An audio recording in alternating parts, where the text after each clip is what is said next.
All right, guys, I wanted to talk to you about something that I think gets overlooked in CrossFit and in CrossFit gyms and one-on-one coaching. That is a very simple thing to explain that I was thinking about when talking to another athlete.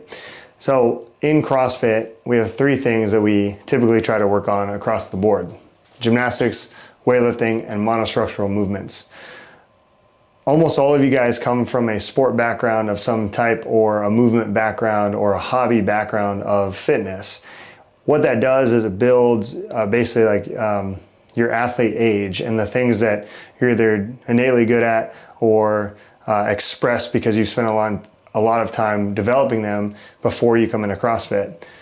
Unless you are an athlete who started when they're 8 years old in CrossFit and moved all the way up, you typically will have either like a bodybuilding background, a gymnastics background, an endurance background of some type. Now, what we have to think about is that in gymnastics, when we look at a background of like gymnasts, there's also sprinters. Sprinters, I would argue, fall under the gymnastics category. High jumpers fall under the gymnastics category, and it carries over into weightlifting very well.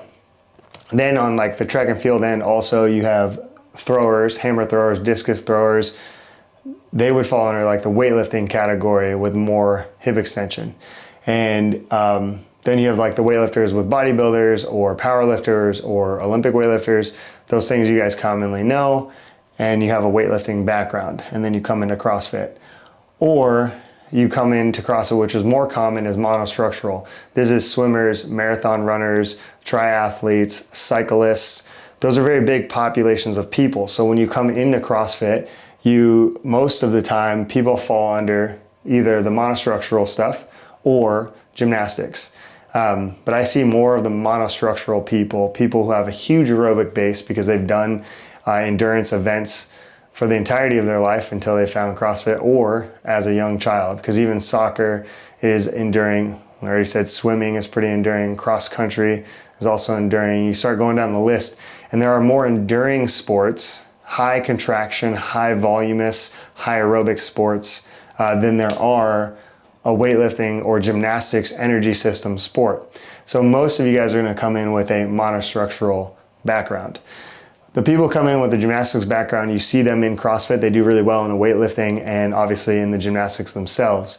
The reason for that is because they're doing a lot of jumping, plyometric, ballistic jumping, and they know how to hip extend really well. So what we look at is this: most people are going to come into CrossFit with a big, when we do a Venn diagram, with a big circle of monostructural in blue, okay? And then they may have some familiarity with gymnastics, so they got a little circle, okay? And then weightlifting, let's say they did some bodybuilding after high school and college, and they did some weightlifting like bench pressing and squatting, or they did beach body or something where they're moving external loads for a large enough loading that is creating some muscular stimulus for tensile strength. So we'll give them a bigger circle here in weightlifting, but not much bigger than the endurance, right? So if this person here is very large in the aerobic capacity or the monostructural, when we look at that already, and we're looking at the athlete history and creating an athlete profile, we already know what we need to work on.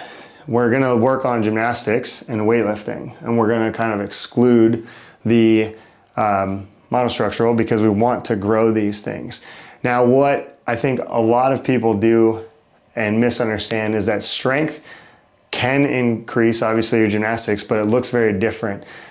Strict pull-ups, strict dip pressing, weighted pulling and pressing, planches, isometric holds, very hard levers, things of that nature are going to build your strength, and they're going to build your muscular tension, but I would argue it would fall under the weightlifting category, right? So if you have a huge aerobic base, it is best to start as an athlete with building, who's coming into CrossFit, or you've been doing CrossFit for a while, but you still have these problems and these limitations. It would be the best idea to build up the weightlifting to be near equal to the endurance.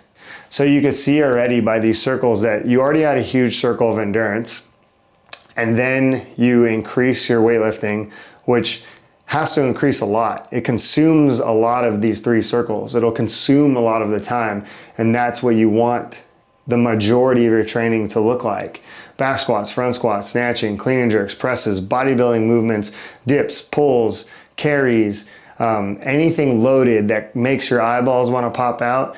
You're going to want to spend time here because you have this huge aerobic base, and we don't need to. Because even if the aerobic base shrunk just a little bit here and it was more equal to the weightlifting, that would be pretty good, right? So then what we would do is, okay, we got our weightlifting and our aerobic endurance is pretty equal here. Then we know that we would have the strength to do our bodyweight gymnastics, such as our burpees and toes to bar, bar muscle ups, because we've focused so much time on strength. And strength isn't just limited to Olympic weightlifting. That's another problem we have, is people think that strength is just snatch, clean and jerk. Well, it is, but it's also how much can you 1 rep max strict weighted pull-up, or 3 rep max strict weighted pull-up, or 5 rep max, right? Those fall under the bucket of strength and need to be evaluated. So then from there, let's say you have acquired the requisite strength metrics for the level of play that you want to play at. If that's the open, quarterfinals, or semifinals, we know those numbers. We know what most people can do. Beyond the Whiteboard has those metrics. The Open has those metrics. We have those metrics, and we want to build up this circle to match your aerobic capacity. Now, after that, you would then maintain these 2 to a degree, and then increase your gymnastics. A lot of the gymnastic stuff is going to be skill-based, and you're going to work on the movement, the mechanics, the positioning, and the neurological, basically intermuscular connection and neurological connection of those muscles to allow yourself to express the strength in all these dynamic positions and ranges to create a better system, an overall more balanced system, because now we have these circles that are pretty equal. So eventually we want to build our gymnastics, weightlifting, and monostructural to look something like this, where it's equal circles or equal parts, because this one's a little small, but that's okay. Realistically, what we're looking at as an athlete is in CrossFit, once we get really good, is we want to expand these out, because this area here is your CrossFit ability. So to make this CrossFit ability larger, we have to then make all 3 of these much larger and balance them for you as an athlete as you grow. Because as we grow, not all things are equal. You might grow and we haven't done any endurance, but because you build more muscle and you build more skill, you build more neurological connection and efficiency, your body sends more oxygen more easily to those muscles. The system gets better at anaerobic glycolysis, which helps your aerobic system, and they all layer into each other. So you might spread this one out a little bit, and this one doesn't really do anything, but then you learn a couple new skills. Neurologically, you learn how to do strict handstand push-ups, touch the crossbeam of a bar, do strict muscle-ups, pegboard climbs, handstand walk pirouettes, planche style stuff. So you could build this gymnastics thing out by learning more neurological connections and growing in that way. And then strength, you're going to continue every day and grow that out a little bit more.